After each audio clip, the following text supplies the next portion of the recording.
Hello you guys, it is I, the Icon Taker, better known as Corey Wilcox. Now, I would like to apologize for many things.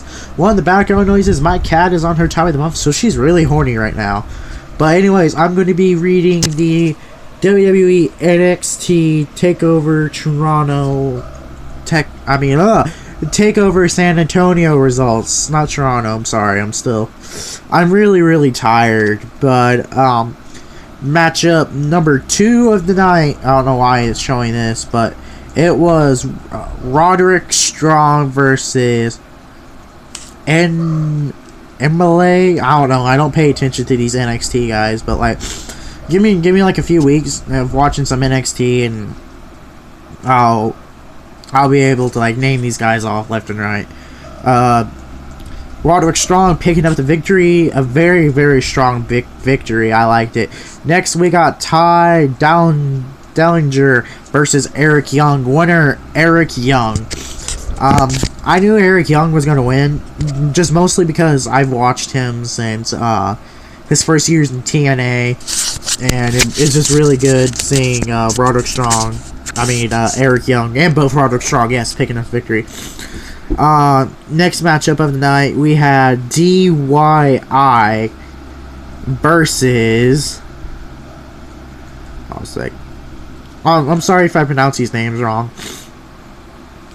but let me find it. I think my internet's being slow right now, but anyways, we'll skip that for now. And it's DYI versus the Authors of Pain. Winner was the Authors of Pain, new NXT Tag Team Champions. Next matchup of the night, we have a Fatal 4-Way Women's Championship match. They're the women in it. I'm not gonna bother pronouncing their names because I don't want to say them wrong and have you guys yell at me in the comments. But I'll just try anyways. Nikki Cross, Peyton Royce, Babe K, and the still your NXT Women's Champion, Asuka. I'm not into NXT Women's matches, but it was an alright one.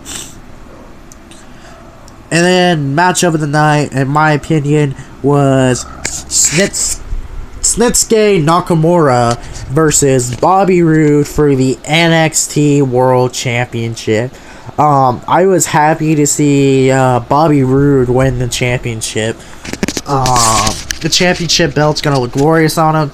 I can't wait to see the actions, the aftermath, basically, of the NXT this Wednesday night. It's gonna be a good one. So I'm gonna go ahead and throw out my Royal Rumble predictions for tomorrow night in this video. So the pre-show, I don't care about the pre-show, but anyways, so I believe that the first matchup, well, I'll just go with the SmackDown matches. I believe probably AJ Styles is going to beat John Cena regardless. Styles has 2 victories over Cena. 3 if you count that triple threat match. Believe it was No Mercy or Backlash. I can't remember these pay-per-views. But Styles defeated Cena, pinned him in the ring. Next we got the Charlotte versus Bayley for the Raw's Women's Championship. I hope Bayley can pick up the victory over Charlotte, mostly because I don't like Charlotte Flair that much. Yeah. Next we got Sasha Banks versus Nia Jax. I'm hoping Nia Jax can pick up the victory because, in my opinion, I don't like Sasha or Charlotte. That's because I'm tired of like every Raw we're gonna see Charlotte win. We're gonna see Charlotte lose her her goddess love NXT so much. We're gonna see Charlotte lose her Raw Women's Championship to Sasha that night on Raw, but immediately at the next pay-per-view in the next 2 weeks, we're going to see Charlotte beat Sasha for the Women's Championship. So basically, we're going to either see a 16-time Women's Champion in the next 2 years or within the next 6 months. Sorry, John, you're not going to be able to beat Flair's record. Next, we got Roman Reigns, the guy with the wettest hair, versus Kevin Owens for the WWE Universal Heavyweight Championship. In my opinion, KO got this. I mean, Chris Jericho would be like in a shark cage, I guess, so he doesn't interfere. Sorry. So he doesn't interfere with the match, but I don't think KO doesn't need Chris Jericho to help win a match. He just has him out there. But in all seriousness, I'm pretty sure somebody will come out and interfere to help Kevin Owens, and it's going to be a good one. Next is the Cruiserweight matchup. Neville versus Rick Swan, I believe. Yeah, it's Rick Swan. But I believe that Rick Strong is Roger. Yeah, Rick Swan. Rick Swan is gonna end up defeating Neville probably, or we'll finally see Neville capture his first singles championship in the WWE. I think he's a former NXT World Champion, but you know, you can go check that out. Prove me if I'm wrong. Next we have the I guess the Royal Rumble. I don't care about the pre-show, but the Rumble matchup, I'm gonna narrow it down to 3 guys from Raw, 3 guys on SmackDown. My number 3 pick from SmackDown would have to be Bray Wyatt, because I think Wyatt's getting one hell of a push. So I believe Wyatt is probably going to end up winning the match. Hopefully. Next matchup we got... I mean, my next pick would have to be... sorry, guys. It would have to be Baron Corbin, because Baron Corbin's been on the path of destruction. Or if not, they'll probably put him in the Elimination Chamber match. He can hopefully probably win the championship. And then my number 1 pick for SmackDown would have to be The Undertaker. Not just because I love The Undertaker, but here's my reasoning why. The Undertaker's going to retire next year. We're all going to see it coming. The Undertaker has been wrestling for going on 27 years this year. And I don't think he'll be able to go 28 next. If he goes up to 30 years, it would be a miracle.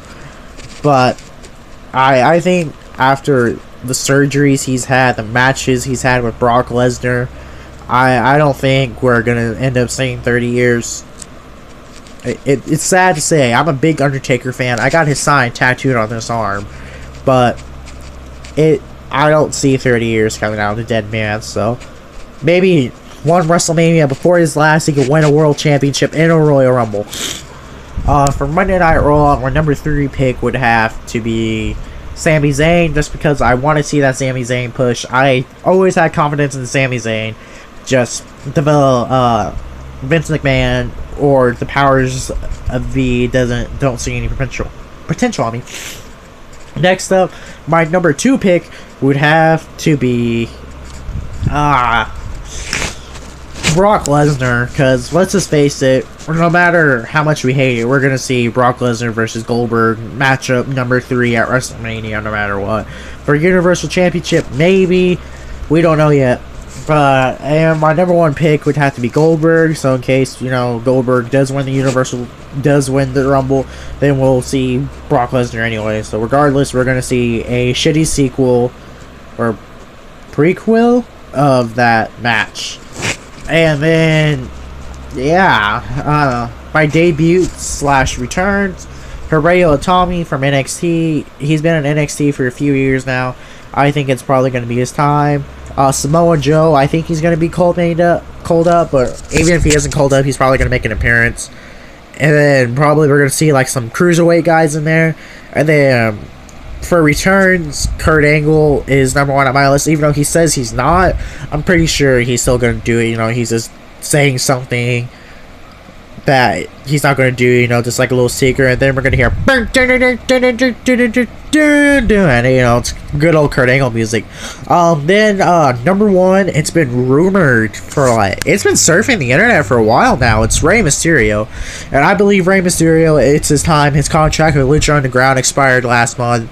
You know, it's been the rule of thumb of wrestling is that there's a 30 days no compete clause, and Mysterio's followed it. All he's been doing is, you know, been doing the indie scenes for the past few years. But yeah, these are my predictions for the Royal Rumble and my prediction and the results from TakeOver San Antonio. I hope you guys enjoyed. Please hit that like button, and then go check out my second channel, Icon Taker. We're doing some Minecraft survival in there. We're doing some Resident Evil coming up soon, and then we're gonna be playing some 2K tomorrow. But yeah, I hope you guys enjoyed. Please hit that like button. Have a good day or night, and then go check out my friend Mr. Sloth. But anyways, have a good day or night wherever you're watching this.